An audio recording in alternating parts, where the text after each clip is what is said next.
베네수엘라 몰락의 비밀, 세계에서 가장 위험한 나라로 전락한 이유.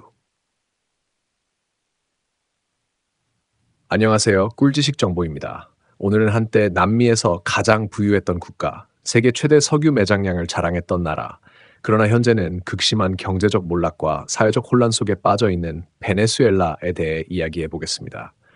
이 나라가 어떻게 해서 세계에서 가장 위험한 국가 중 하나로 전락했는지, 그리고 그 과정에서 벌어진 일들은 우리에게 어떤 교훈을 주는지 깊이 들여다보겠습니다. 1. 검은 황금의 발견, 번영의 시작. 1922년 베네수엘라에서 대규모의 석유가 발견되었습니다. 전 세계에서 가장 많은 원유 매장량을 보유한 국가라는 명성을 얻으며 석유는 이 나라의 경제와 운명을 완전히 바꿔놓았습니다. 1950년대 베네수엘라의 1인당 GDP는 세계 4위로 치솟았고, 이 시기 베네수엘라는 부유한 자원을 바탕으로 번영의 황금기를 누렸습니다. 특히 1970년대 오일 쇼크가 터지면서 유가가 급등했고, 베네수엘라는 석유 수출로 엄청난 부를 축적했습니다. 당시 세계 주요 산유국 중 하나로 자리 잡으며 이 부로 국민들에게 광범위한 복지와 공공 서비스를 제공할 수 있었습니다. 2. 자원의 저주, 석유 의존의 함정. 하지만 베네수엘라의 번영은 오래가지 않았습니다. 자원의 축복이 결국 저주가 되기 시작한 것입니다. 국가의 모든 경제 기반이 석유 산업에 의존하게 되면서 산업 다변화가 이루어지지 않았습니다. 석유 매출은 국가 수입의 96%를 차지할 정도로 비중이 컸지만, 이로 인해 정부는 산업 전반에 대한 투자와 기술 개발을 소홀히 했습니다.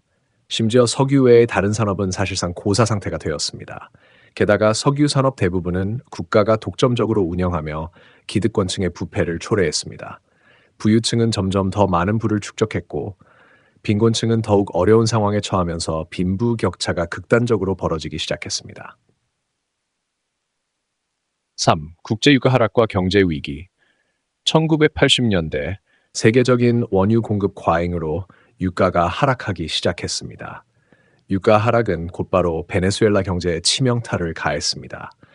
석유 판매로 국가 재정을 유지하던 베네수엘라 정부는 예상치 못한 재정난에 직면했고, 이로 인해 복지와 공공 서비스가 급격히 축소되었습니다. 이 과정에서 빈곤층의 불만은 극에 달했고, 사회적 혼란이 점점 가중되었습니다. 당시 정권은 석유 수익의 감소에 대한 대책을 마련하지 못했고, 경제적 위기를 방치하면서 국가적 불안정이 심화되었습니다. 4. 차베스 정권의 등장, 사회주의 실험. 1999년 사회주의를 표방한 우고 차베스가 대통령에 당선되면서 새로운 시대가 열렸습니다. 차베스는 극단적인 빈부격차와 기득권층의 부패를 해결하겠다는 명분으로 대대적인 사회주의 정책을 추진했습니다. 그는 석유 판매로 얻은 수익을 바탕으로 무상주택, 무상의료, 무상교육 등 광범위한 복지 정책을 시행했습니다.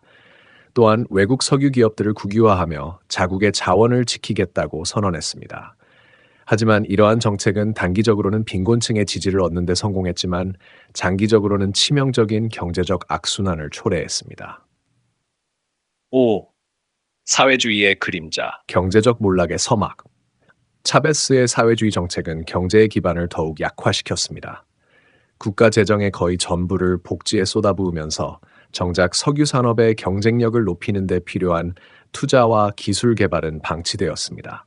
특히 베네수엘라의 원유는 품질이 낮은 중질유로 정제 과정이 필수적이었지만, 차베스 정권은 정유 시설에 대한 투자를 하지 않았습니다.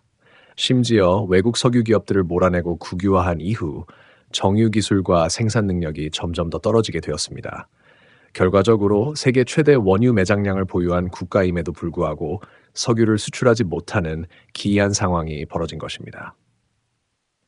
6. 마두로 정권과 하이퍼 인플레이션. 2013년 차베스가 암으로 사망한 후 그의 후계자 니콜라스 마두로가 정권을 이어받았습니다. 하지만 이 시점에서 국제 유가는 또 한 번 하락세를 탔고, 이미 약화된 베네수엘라 경제는 완전히 무너지기 시작했습니다. 마두로 정권은 부족한 재정을 메우기 위해 화폐를 대량으로 찍어냈습니다. 그 결과 인플레이션이 급격히 악화되면서 2018년에는 인플레이션율이 65,374%에 달했습니다. 이는 세계 역사상 유례를 찾기 힘든 수준으로 화폐는 휴지 조각이 되었고, 국민들은 물건을 살 때 화폐 무게를 재거나 물물 교환을 해야만 하는 상황에 처했습니다. 7. 사회적 혼란과 정치적 위기.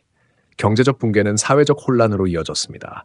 식량난과 의료 시스템 붕괴로 인해 국민들은 극심한 고통을 겪었고 평균 체중이 줄어드는 마두로 다이어트라는 신조어가 생길 정도였습니다. 치안도 완전히 무너지며 베네수엘라는 세계에서 가장 위험한 국가로 전락했습니다.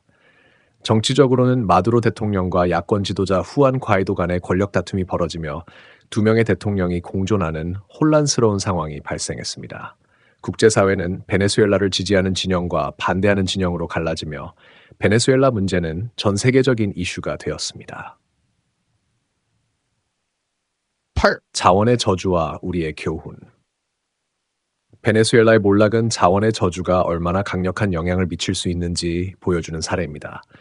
자원을 잘 활용하지 못하고 이를 기반으로 한 경제 다변화와 기술 개발에 실패하면 그 결과는 국가의 몰락으로 이어질 수 있습니다. 베네수엘라의 사례는 자원의 풍요가 반드시 경제적 번영으로 이어지지 않으며 오히려 잘못된 정책과 부패가 자원을 저주로 바꿀 수 있음을 경고하고 있습니다. 오늘은 베네수엘라의 몰락 과정을 살펴보았습니다. 한때 남미에서 가장 부유했던 국가가 현재는 세계에서 가장 위험한 나라로 전락한 이유를 이해하면서 우리는 자원의 활용과 경제 정책의 중요성을 다시 한번 깨닫게 됩니다. 지금까지 꿀지식 정보였습니다. 오늘의 영상이 유익하셨다면 좋아요와 구독 부탁드립니다. 감사합니다.